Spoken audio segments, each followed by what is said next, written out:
個人出嚟嘅，咁你啲人要點樣安置咧？你就要政府要諗計咯。喺呢個情況之下，你政府推出嘅政策能夠落實嘅機率咧就會大啲嘅。即係以前你噏要做100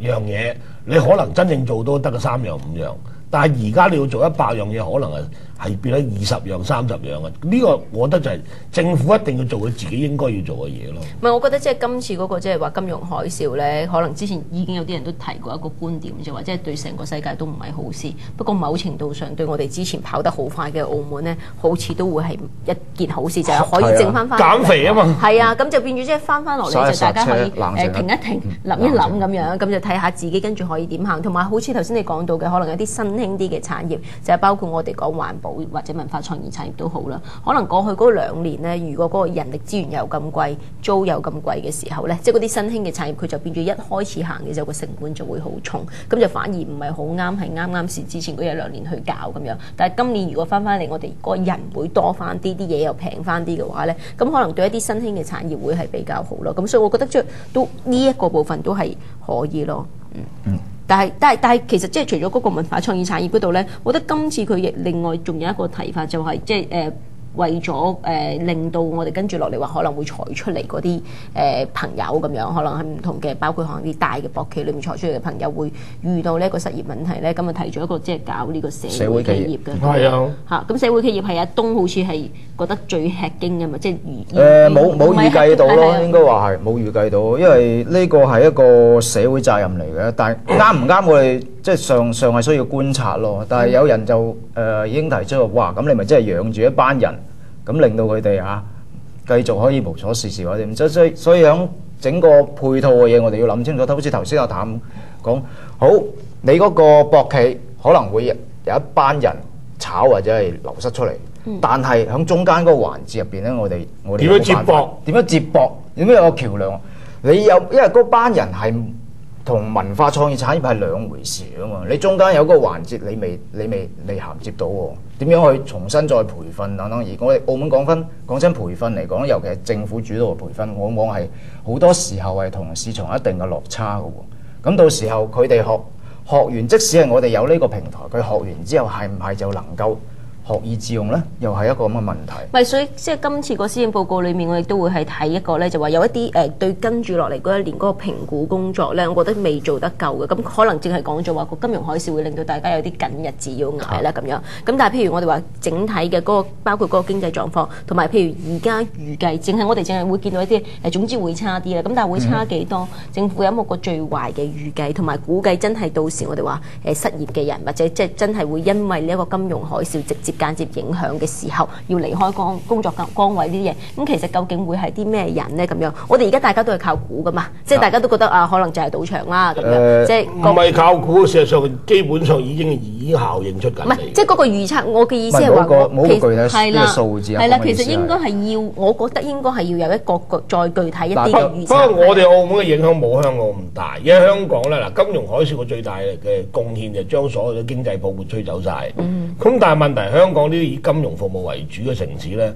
就好多人靠啲泡沫生存噶嘛。咁澳門嘅好在呢方面就唔係幾發達，喺呢方面嘅人係唔多嘅，所以我哋咧基本上關切啲三行工人，同埋喺博彩企業裏邊可能被裁撤出嚟嘅人咯。點解會三行工人咁重要？因為你睇到好明顯嘅，金沙威尼私人集團已經宣布咧，佢而家好多工程都停晒工已經，因為佢總公司出咗事。呢幾年發展得太快，向銀行借錢借得太多，而家銀行追數係咪？咁你睇得到啊？呢方面嘅三行工人就好多走出嚟㗎啦，已經係。咁其次就係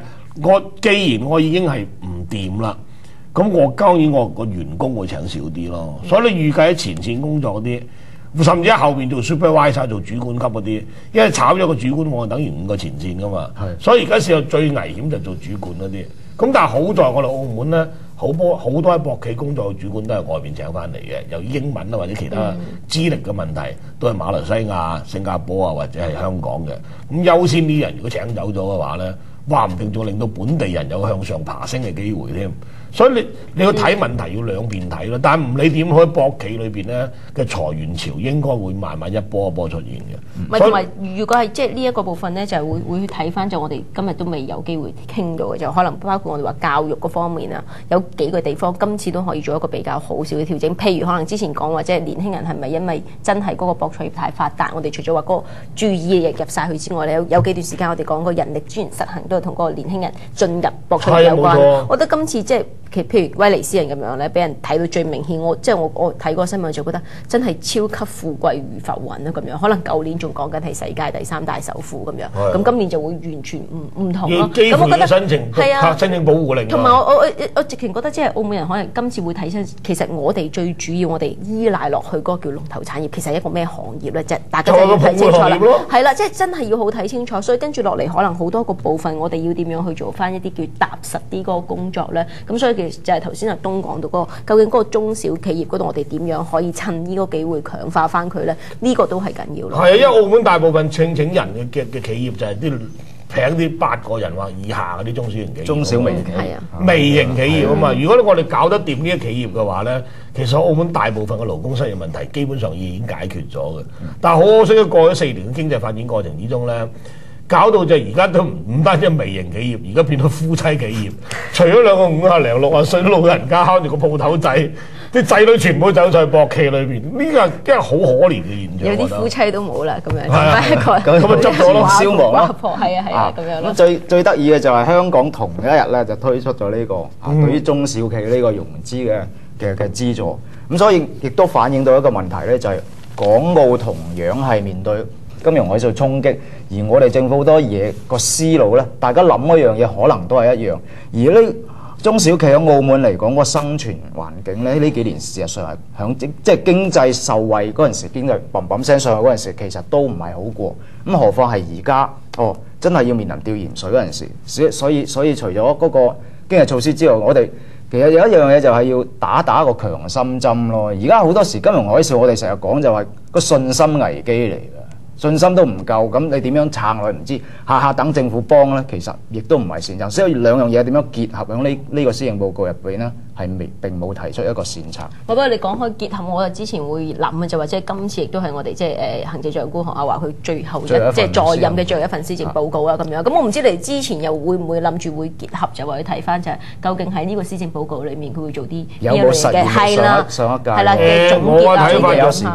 去我其實對呢個施政報告冇乜太高嘅要求嘅，因為到底最後一份施政報告，你冇理由就係1年之內做晒所有嘅嘢噶嘛。所以事實上，我對呢份報告我都覺得可以接受，係。因為點解？你從有1年你都做到乜嘢？你冇可能2任特首做晒4任特首嘅嘢噶嘛？有好多嘢咧，你開咗個頭或者提咗啲概念咧，然後俾翻第3任特首，即係喺以後就慢慢解決。問題就係呢1年半咗先唔出事就得㗎啦。問題就係嗰個政策有好多係要延續到下一屆政府，嗰啲有冇辦法去保證到嘅落實？係啊，同埋我覺得今次即係淨係會少咗一樣嘢，就話即係對過去咁多年有啲最基本嗰啲叫施政嘅總結咧就會少咗，同埋咧有啲即係我話之前提過不過做唔到嘅嗰啲內容咧，咁就我見到係即係可能冇一個任何嘅總結或者交代翻，咁我就即係覺得今次呢一個部分就係最唔夠嘅咁樣。不過我哋嘅時間都係一樣好唔夠㗎，咁節目時間到啦，拜拜。